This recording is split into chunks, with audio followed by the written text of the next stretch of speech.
ये कहानी राजू नाम का एक लड़के की है। राजू शांत स्वभाव का था और पढ़ाई में भी वो बहुत अच्छा था। राजू के परिवार में वो और उसके मम्मी पापा थे। राजू के पापा एक बिजनेसमैन थे। दोनों उससे बहुत प्यार करते थे। राजू शहर में एक कॉलेज में पढ़ा करता था जो उसके घर से लगभग 20 किलोमीटर दूर था। कॉलेज और कोचिंग खत्म करके घर पहुंचने में उसको शाम हो जाती थी। एक दिन कोचिंग क्लास देर से खत्म हुई। घर घूम के जाने में देरी होगी, इसलिए राजू को शॉर्टकट लेना पड़ा जो एक जंगल के बीच में से होकर गुजरता था। वो थोड़ी ही दूर गया ही था, तभी उसने देखा कि एक लड़की उसी रास्ते पे खड़ी थी। शायद वो उससे लिफ्ट मांग रही थी। वो लड़की बहुत सुंदर थी। इतनी रात को जंगल के बीचों बीच एक अकेली लड़की को देखकर राजू ने अपनी बाइक रोक ली उसे लिफ्ट देने के लिए। राजू ने पूछा, कहाँ जाएंगी आप? लड़की बाइक पे बैठ गई और बोली, यहीं आगे तक। राजू ने फिर से उस लड़की से पूछा, इतनी रात को इस जंगल में आप क्या कर रही थी? लड़की बोली, इसी जंगल में ही मेरा घर है। कुछ देर बाद लड़की ने राजू से बाइक रोकने के लिए कहा और उसने बाइक रोक ली। राजू ने देखा रास्ते से थोड़ी ही दूर एक झोपड़ी थी। उस लड़की ने राजू को वो झोपड़ी दिखाते हुए वो उसका घर बताया। राजू इससे पहले किसी लड़की के साथ इतना फ्रेंडली बात नहीं किया था, इसलिए वो बहुत खुश था। उसके अगले दिन कोचिंग खत्म होने के बावजूद राजू वहां से देर से निकला, ये सोचकर कि शायद वो लड़की आज फिर से उसे मिल जाए। रात के 9 बज चुके थे। राजू मन ही मन सोच रहा था, काश आज वो लड़की मुझे फिर से दिख जाए। किस्मत से राजू को वो लड़की ठीक उसी जगह फिर से मिली। इस बार भी राजू ने उस लड़की को फिर से लिफ्ट दिया। चलते चलते राजू ने उस लड़की के बारे में सब कुछ जानना चाहा। जवाब में लड़की ने राजू से बस इतना कहा, धीरे धीरे सब जान जाओगे। राजू उस लड़की को उसके घर के पास छोड़कर वहीं खड़ा रहा। शायद वहां से आने के लिए उसका मन नहीं था। शायद उसे उस लड़की के साथ समय बिताना अच्छा लग रहा था। लड़की ने पूछा, क्या हुआ, घर नहीं जाओगे क्या? राजू ने लड़की से पूछा, क्या हम फोन पे बात कर सकते हैं? लड़की ने कहा, मैं तुम्हें रोज यहीं पर मिलूंगी। और उसके बाद राजू वहां से चला गया। शायद राजू उस लड़की से प्यार कर बैठा था। अगले दिन भी राजू ठीक उसी जगह उस लड़की का इंतजार किया। थोड़ी देर बाद वो लड़की भी वहां पहुंची और वो दोनों कुछ देर बात करने लगे। इसी तरह उन दोनों के बीच मिलना जुलना बढ़ता गया। राजू ज्यादातर कॉलेज बंद कर रहा था। इसके बावजूद वो रोजाना घर रात को देर से पहुंचता था। घर में अगर मम्मी पापा उससे कुछ पूछ लेते थे तो वो बहाने बनाता था और नाराज होकर सो जाता था। इस तरह का बर्ताव उसके मम्मी पापा को परेशान कर रही थी। एक बार राजू के पापा राजू के कॉलेज गए राजू के बारे में पता करने के लिए, पर वहां उन्हें पता चला राजू कुछ दिनों से कॉलेज आ ही नहीं रहा था। वो सोच में पड़ गए।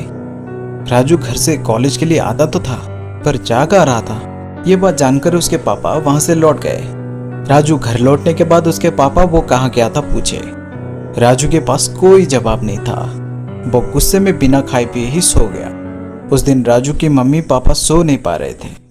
राजू के बर्ताव से उन्हें लगा राजू किसी गलत संगत में पड़ गया है। ठीक उसके अगले दिन राजू कॉलेज के लिए निकल गया और ठीक उसके पीछे पीछे उसके पापा राजू का पीछा करते हुए। राजू उस झोपड़ी के पास पहुंचकर हॉर्न बजाने लगा। कुछ देर बाद वो लड़की बाहर निकली। राजू उस लड़की को लेकर एक पहाड़ी के पास गया। वहां दोनों बैठकर बातें करने लगे। राजू के पापा ये सब दूर से देख रहे थे। वो उसके पास गए और पूछे, तू अकेला यहाँ बैठकर किससे बात कर रहा है? और पापा को यूं अचानक देखकर राजू डर गया और डरते हुए उस लड़की की ओर देखा तो पता चला वो लड़की वहां कहीं भी नहीं थी। राजू के पापा उसे घर ले गए। घर पहुंचने के बाद उन्होंने राजू से माजरा क्या है पूछा और राजू ने भी डर के मारे पापा को पूरी सच्चाई बता दी। राजू के पापा राजू के ऊपर कोई बुरी आत्मा का साया है जानकर तांत्रिक बुलाकर उसे झाड़ फूक करवाए। उसके बाद राजू का बाहर जाना बंद हो गया। ऐसे कुछ दिन बीत गया। एक दिन रात को राजू सो रहा था। अचानक से उसकी नींद टूट गई। तभी उसने देखा वो लड़की उसके पास बैठी थी। इतनी रात को उस लड़की को अपने कमरे में देखकर राजू चौंक गया। राजू धीमी आवाज से उस लड़की से पूछा, तुम इतने रात को यहाँ कैसे आई? लड़की ने कहा, क्या तुम सच में मुझे भूल गए? राजू रोते हुए आवाज में कहा, नहीं, मैं तुम्हें नहीं भूला हूँ।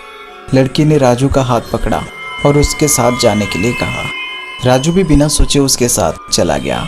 राजू को घर से जाते हुए उसके पापा देख लिए।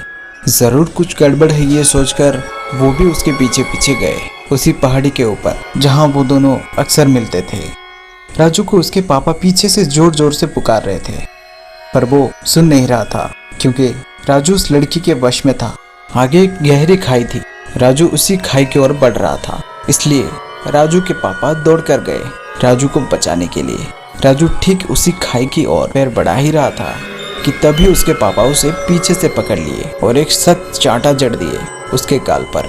पापा को सामने देखकर राजू चौंक गया। उसके बाद राजू के पापा राजू को घर ले आए और उससे ठीक अगले दिन वो राजू को उस लड़की के घर ले गए जहाँ पर वो लड़की रहती थी।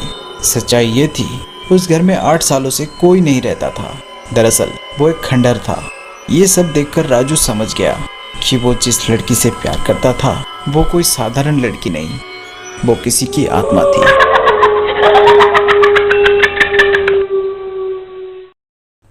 इस कहानी के पहले भाग में आपने देखा था राजू कॉलेज से वापस आते वक्त एक लड़की को लिफ्ट देता है।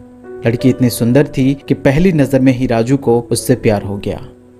उसके बाद राजू किसी न किसी बहाने उसे रोज मिलने लगा और ये मिलना जुलना इतना बढ़ गया था कि उसके लिए राजू अपनी कॉलेज तक बंद कर चुका था। जब इस बात की भनक उसके पापा को लगी तब उन्होंने राजू का पीछा किया। उन्होंने जंगल में राजू को किसी से बात करते हुए देखा और जब वो उसके पास पहुंचे तब वहां कोई नहीं था। उन्होंने राजू से पूछताछ की तो उसने सब कुछ सच सच बता दिया। उसके बाद राजू का घर से निकलना बंद हो गया और एक दिन रात को राजू की आंख खुली तो वो लड़की राजू के कमरे में उसके आंखों के सामने थी। उसने राजू को अपने साथ चलने को कहा और दोनों वहां से भाग गए। राजू अनजाने में अपनी मौत की ओर बढ़ रहा था और तभी उसके पापा उसे बचा लेते हैं। राजू जिससे प्यार करता था वो एक चुड़ैल है, ये बात उसे पता चल चुका था। उस दिन के बाद से राजू गुमसुम सा रहने लगा था क्योंकि उसे पहली बार किसी से प्यार हुआ था। और विडंबना देखिए, प्यार हुआ भी तो किससे, एक चुड़ैल से जो उसकी जान लेने जा रही थी। ये सब बातें चारों तरफ हवा की तरह फैल गई। उसके दोस्त अब उसे चिढ़ाने लगे थे जिससे वो और भी दुखी होता जा रहा था।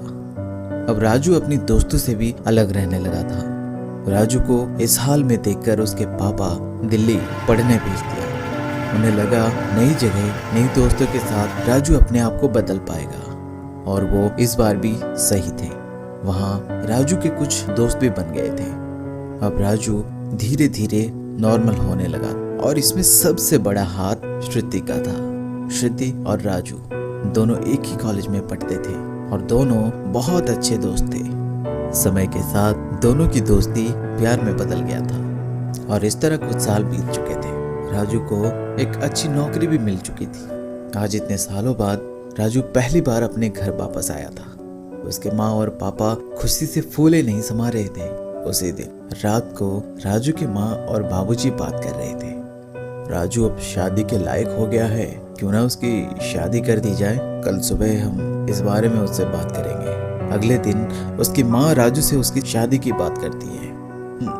माँ, वो मैं शहर में एक लड़की से प्यार करता हूँ। अगर आप दोनों की इजाजत हो तो मैं श्रुति के घर वाले भी इस रिश्ते के लिए मान गए और उन दोनों की शादी बड़ी धूमधाम से हो गई। आज राजू बहुत खुश था क्योंकि उसे उसका प्यार जो मिल गया था।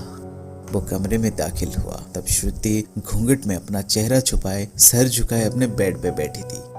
ये देखकर मुस्कुराते हुए राजू उसकी ओर बढ़ा और जैसे ही राजू श्रुति का घूंघट उठाता है उसके मुंह से चीखें निकल जाती है। घूंघट उठाते ही राजू को श्रुति की जगह वो चुड़ैल दिखी जिसे राजू एक तरह से भूल चुका था।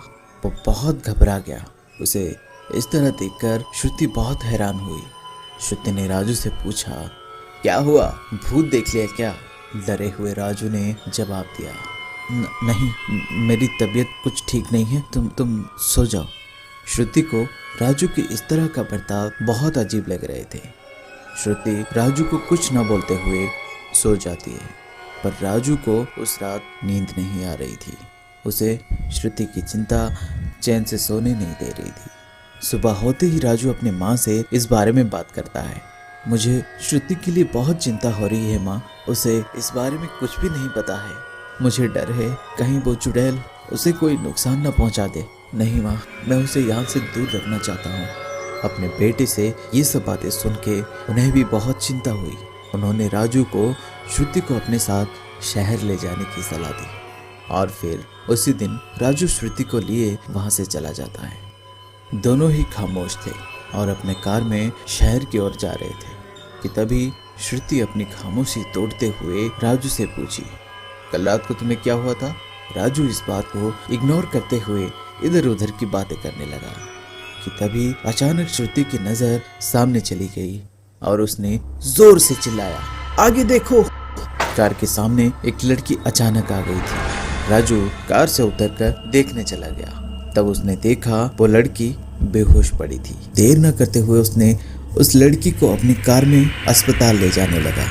कुछ दूर जाने के बाद श्रुति को कार के रियर व्यू मिरर में वो लड़की बैठी हुई दिखी और जब वो पीछे मुड़ी तब उस कार में उन दोनों के अलावा और कोई नहीं था। उसे यकीन नहीं हो रहा था। वो जोर जोर से चिल्लाई और राजू को गाड़ी रोकने को बोली। राजू कार साइड में लगाते हुए, क्या हुआ, क्यों चिल्ला रहे हो? ये कह के श्रुति की ओर राजू जैसे ही मुड़ा उसने देखा कार के विंडो शील्ड के पास वो चुड़ैल थी। वो ठीक श्रुति के पीछे खड़ी थी। उसे देखकर राजू फौरन वहां से निकल गया। इस बात को कुछ दिन बीत चुके थे। सब कुछ नॉर्मल चल रहा था। फिर एक दिन अचानक राजू को ऑफिस के काम के सिलसिले में कुछ दिनों के लिए कहीं बाहर जाना पड़ा। श्रुति घर में अकेली थी। दिन भर श्रुति घर के कामों में बिजी थी और फिर अचानक उसे उसके बेडरूम से किसी तरह की आवाजें सुनाई देती है। वो तुरंत उस ओर भागी और वहां पहुंचकर उसने जो देखा वो देखने लायक था। उसने देखा घर के सामान चारों तरफ बिखरे पड़े थे और सबसे हैरान करने वाली बात ये थी कि उस कमरे में रखी श्रुति और राजू की कुछ तस्वीरें फटी हुई मिली, जिसमें श्रुति और राजू को किसी ने अलग कर दिया था और श्रुति की तस्वीरों पर खून से कुछ निशान बनाए गए थे।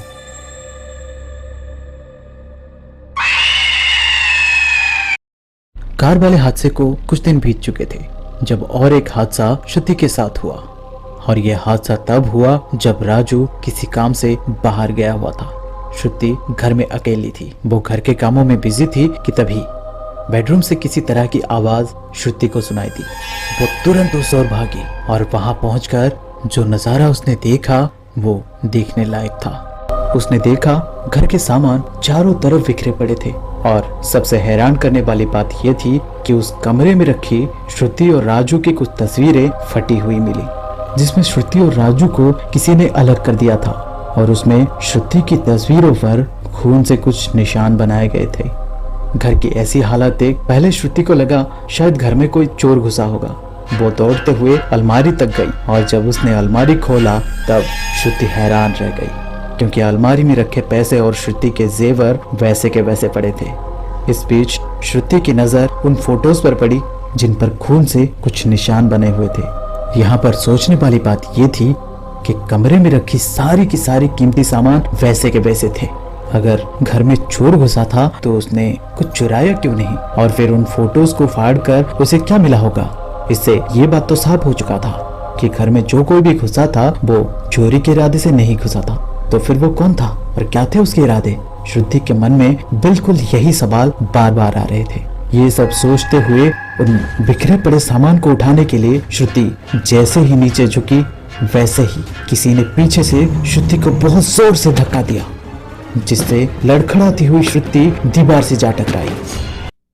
पर शुक्र है उसे कोई चोट नहीं आई थी। खुद को संभालते हुए श्रुति तुरंत पीछे मुड़ी तो उसने देखा वहां कोई नहीं था। श्रुति ने एक एक कर सारे रूम चेक किए पर कोई होगा तो ही मिलेगा ना वहां। श्रुति उस कमरे में वापस आई वहां पड़े सामानों को उठाने के लिए, पर कमरे में घुसते ही उसने जो देखा वो उसके सोच से भी बाहर था। उसने देखा उस रूम की दीवारों पर जगह जगह बड़ी बड़ी दरारें थी। ये सब देखकर श्रुति बहुत डर गई। उसने सोचा थोड़ी देर पहले जब मैं इस रूम से गई थी तब तो सब ठीक था, नहीं कुछ तो गड़बड़ है यहाँ। वो ये सोच ही रही थी कि तभी एक आवाज ने श्रुति का ध्यान अपनी ओर खींचा। वो आवाज उस कमरे में लगी सीलिंग फैन की थी जो अपने आप ही चल पड़ी थी। श्रुति उस पंखे को देख ही रही थी कि अचानक वो पंखा नीचे की ओर गिरा। ये देख श्रुति अपने आप को बचाने के लिए वहां से हट गई और उसके वहां से हटते ही वो पंखा नीचे जमीन पर तेज आवाज करता हुआ आ गिरा। इस बार भी श्रुति एक बहुत बड़ा हादसा होने से बाल बाल बच गई थी। श्रुति अब तक कार में हुई हादसे को भूली नहीं थी और उसके बाद ये हादसा, वो पूरी तरह से डरी हुई थी इस बात से। श्रुति फौरन उस कमरे से बाहर निकलने के लिए अपना कदम आगे बढ़ाई ही थी कि तभी पीछे से श्रुति को कुछ आवाजें सुनाई दी। वो आवाज ऐसी थी जैसे कोई दीवार पर ईंट या पत्थर से कुछ लिख रहा हो। श्रुति ने जैसे ही नजर घुमाई उसने देखा दीवार पर बड़ी बड़ी अक्षरों में लिखा था, तुम मरने वाली हो। इस पर श्रुति क्या रिएक्ट करे उसे कुछ समझ में नहीं आ रहा था। उसने राजू को घर में हो रही घटनाओं के बारे में बताने के लिए फोन किया, पर राजू श्रुति के कॉल पर कोई रिस्पॉन्स नहीं दे रहा था। फोन करते करते श्रुति बाहर की ओर जाने लगी और तभी उस कमरे का दरवाजा अपने आप ही बंद हो गया। ये देखकर श्रुति की सांसें तो जैसे हलक में ही अटक गई थी। श्रुति डर के मारे जोर जोर से दरवाजे को पीटने लगी और तभी पीछे से एक आवाज श्रुति को पीछे मुड़ी तो उसने देखा उसके सामने वही लड़की खड़ी थी जिससे कभी राजू पागलों की तरह प्यार करता था। हालांकि इस बात से श्रुति अभी भी अनजान थी। तब तक श्रुति के साथ इतना कुछ हो चुका था कि श्रुति उसे सिर्फ एक लड़की समझने की भूल कर ही नहीं सकती थी। वो श्रुति को इस तरह बेबस देखकर जोर जोर से हंसने लगी। अपनी मौत को आंखों के सामने देखकर किसी का भी दिल खौफ से दहल जाता। इस वक्त श्रुति की हालत भी ठीक वैसे ही थी। वो अपनी आंखों के सामने मौत को अपनी ओर आते देख रही थी, लेकिन श्रुति इतनी जल्दी हार मानना नहीं चाहती थी। फिर से उसने उस दरवाजे को खोलने की कोशिश में पास में पड़े एक भारी चीज से दरवाजे को जोर जोर से मारने लगी और वो इस बार दरवाजे को खोलने में कामयाब भी हुई। और जैसे ही दरवाजा खुला श्रुति उस घर से फौरन बाहर निकल गई और तब तक राजू को फोन करती रही जब तक कि वो उठा न ले। जैसे ही राजू ने फोन उठाया श्रुति रोते हुए वो सारी बात राजू को बताई जो उस घर में उसके साथ हुआ था। राजू अपना सारा काम धाम वहीं के वहीं छोड़कर भागा भागा आ पहुंचा। तब श्रुति अपने पड़ोस में रह रहे मिसेस मिश्रा के घर में थी। राजू से फोन पे घर पहुंचने को बोलकर वो खुद घर के अंदर चला गया और घर के अंदर जाते ही एक एक कर सभी रूम को चेक करने लगा। पर अजीब बात ये थी, श्रुति ने फोन पर जैसा कहा था वैसे कुछ भी नहीं हुआ था। सारे सामान अपनी जगह पे थी जैसे पहले रखी हुई थी। तभी श्रुति भी वहां आ पहुंची। उसे देखकर राजू ने कहा, क्या यार, मजाक की भी कोई हद होती है, क्या हुआ यहाँ, सब कुछ तो ठीक है। ये सुनकर श्रुति को जैसे यकीन ही नहीं हुआ। उसने खुद उस कमरे में झांक कर देखा तो वो जैसे हैरान ही रह गई। उस कमरे में बाकी सब कुछ ठीक था। ऐसे लग रहा था जैसे कुछ हुआ ही नहीं था वहां। मेरा यकीन करो, मैं सच कह रही हूँ। श्रुति, लगता है तुम उस हादसे को अभी तक भूली नहीं हो। एक काम करता हूँ, इस दिवाली को मैं माँ और बाबूजी को घर बुला लेता हूँ। वो यहाँ हमारे साथ रह लेंगे और तुम्हारा अकेलापन भी दूर हो जाएगा। इस बात को कुछ दिन बीत चुके थे और इस बीच घर में राजू के माँ और बाबूजी आए हुए थे। राजू की माँ और बाबूजी उसके घर पहली बार आए थे, इसलिए श्रुति ने भी उनकी खातिरदारी में कोई कमी नहीं आने दी। दिवाली की रात चारों तरफ पटाखे की आवाज गूंज रहे थे। घर के सभी लोग पटाखे फोड़ने में व्यस्त थे सिवाय श्रुति के। राजू के पापा ने यह नोटिस करते ही उन्होंने राजू से कहा, बेटा श्रुति आई नहीं अभी तक। पापा, मैं बुला लाता हूँ। अरे तू तो रहने दे, मैं खुद बुला कर लाता हूँ, दिन भर काम करती रहती है। राजू के पापा श्रुति को बुलाने के लिए घर के अंदर चले गए। श्रुति बेटा, बाहर चलो, सब लोग तुम्हारा वेट कर रहे हैं। शायद श्रुति किचन में होगी, ये सोचकर राजू के पापा ढूंढते हुए किचन में चले गए, पर वहां जाकर देखा तो श्रुति वहां नहीं थी। शायद कमरे में होगी, ये सोचकर वो उसे ढूंढते हुए उस कमरे तक गए ही थे कि तभी उन्हें एक हल्की सी आवाज सुनाई दी और वो आवाज श्रुति के कमरे से आ रही थी। दरवाजा हल्का सा खोलते ही वो आवाज उन्हें साफ साफ सुनाई दे रही थी। वो आवाज दो लोगों की बात करने की थी, जिसमें से एक तो श्रुति की थी, पर दूसरी आवाज किसकी थी यही समझ नहीं आ रहा था। ये जानने के लिए राजू के पापा जब दरवाजे को थोड़ा और खोलकर उस कमरे में झांके तो उन्होंने देखा श्रुति आईने के सामने खड़ी गिड़गिड़ा रही थी। श्रुति, किससे बात कर रही हो बेटा? इतना कहते ही श्रुति एकदम से चुप हो गई और उसके साथ ही आईने के अंदर से झांकते हुए एक भयानक चेहरा राजू के पिताजी को दिखा। इधर पापा को अंदर गए हुए काफी देर हो चुके थे। क्या हुआ ये देखने के लिए राजू घर के अंदर चला गया और कमरे में दाखिल होने के लिए राजू जैसे ही दरवाजा खोला, उसने जो देखा उस पर यकीन कर पाना बहुत मुश्किल था। उसके आंखों के सामने ही उसके पापा की खून से लथपथ शरीर पड़ी हुई थी और श्रुति उसी कमरे के एक कोने में घुटनों में अपना सर छुपाए बैठी थी। राजू को अपने सामने देखकर श्रुति रोते हुए बोली कि ये सब कैसे हुआ उसे नहीं पता। पिछले भाग में आपने देखा था श्रुति के घर में अजीबोगरीब घटनाएं घट रही थी, जिस वजह से वो डर डर के जीने लगी थी, जिसे देखते हुए राजू ने अपने मम्मी पापा को उसके घर बुला लिया, ये सोचकर कि उससे श्रुति का डर खत्म हो जाएगा। लेकिन उसके बाद उस घर में एक और हादसा हुआ जिसने सभी को झकझोर कर रख दिया। राजू को श्रुति के कमरे से उसके पिताजी की खून से लथपथ शरीर पड़ी मिली और श्रुति उसी कमरे के एक कोने में सर को अपने घुटनों में छुपाए बैठी थी। उसके हाथ खून से रंगे हुए थे। अब आगे राजू अपने पिताजी को इस तरह खून से लथपथ देखकर गुस्सा और हैरानी से श्रुति की ओर देखते हुए पूछा, श्रुति ये तुमने क्या कर दिया? श्रुति रोती हुई बोली, ये सब कैसे हुआ उसे नहीं पता। तो फिर ये सब हुआ कैसे? देखो श्रुति, अगर पापा को कुछ हुआ ना तो मैं तुम्हें नहीं छोड़ूंगा। श्रुति के पास बस रोने के अलावा कोई और ऑप्शन नहीं बचा था, क्योंकि इस वक्त राजू बहुत गुस्से में था। इतने गुस्से में था कि श्रुति की किसी भी बात को वो सुनने के मूड में ही नहीं था। राजू उसके पापा को अस्पताल ले गया। डॉक्टर ने बताया सर पर गहरी चोट लगी है, इसलिए वो कोमा में चले गए। जब तक वो ठीक ना हो जाते तब तक इन्हें हॉस्पिटल में ही रहना होगा। इस घटना ने श्रुति के लिए राजू के दिल में गलतफहमी का एक बड़ा दीवार खड़ा कर दिया था। दोनों एक ही छत के नीचे रहते जरूर थे, पर दोनों आपस में बात तक नहीं करते थे। इससे तंग आकर एक दिन श्रुति अपने मायके चली गई, यही सोचकर कि उससे दूर रहेगी तो शायद कभी राजू का दिल बदल जाए। कुछ दिन बीत चुके थे इस बात को। इस बीच एक दिन राजू ऑफिस से निकल रहा था कि उसे हॉस्पिटल वालों ने फोन करके कहा, आपके पिताजी को होश आ चुका है, वो आपसे मिलना चाहते हैं, आप जल्दी आ जाइए। ये सुनकर राजू फौरन हॉस्पिटल के लिए निकल गया। हॉस्पिटल पहुंचकर देखा वहाँ कुछ लोग खड़े होकर उस कैबिन में झांक रहे थे जिसमें उसके पिताजी को रखा गया था। उसके पिताजी अपनी जिंदगी की आखिरी सांसें गिन रहे थे और मरने से पहले शायद वो राजू से श्रुति के बारे में कुछ कहना चाहते थे, लेकिन किस्मत को शायद कुछ और ही मंजूर था। जो वो कहना चाहते थे वो बात उनके मुंह में ही रह गई। श्रुति चली गई थी, उसके पापा भी उसे हमेशा के लिए छोड़कर चले गए थे। अब राजू लगभग अकेला पड़ चुका था।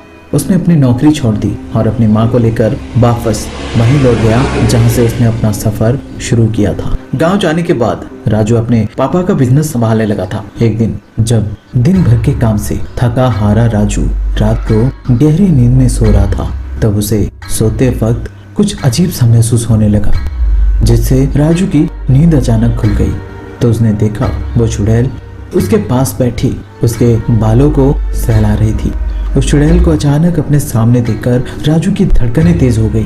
राजू कुछ बोल ही नहीं पा रहा था, लेकिन वो कितना घबराया हुआ था ये उसके कांपते शरीर से पता चल रहा था। बड़ी मुश्किल से राजू अपना पूरा हिम्मत जुटाकर उससे पूछा, क्यों आई हो तुम यहाँ? तो उस चुड़ैल ने जवाब दिया, मैं तुम्हें लेने आई। और जब राजू ने उसके साथ जाने से इनकार कर दिया तो वो चुड़ैल बहुत गुस्सा हो गई, जिसके साथ ही उसका चेहरा भयानक रूप में बदल गया और उसने अपने दांत पीसते हुए कहा, मैं तुम्हें लेकर ही जाऊंगी और अगर कोई मेरे और तुम्हारे बीच आया तो उसे भी तुम्हारे पिताजी की तरह मार दूंगी। अब उसके मुंह से ये सुनकर राजू बिल्कुल भौचक्का रह गया। क्योंकि अब तक राजू को यही लग रहा था कि श्रुति ने अपने पागलपन के चलते उसके पिताजी को मार डाला था। लेकिन अब ये बात पूरी तरह से साफ हो चुका था कि राजू के पिताजी को श्रुति ने नहीं बल्कि उस चुड़ैल ने मारा था। शायद उसके पिताजी भी उसे यही बताना चाह रहे थे।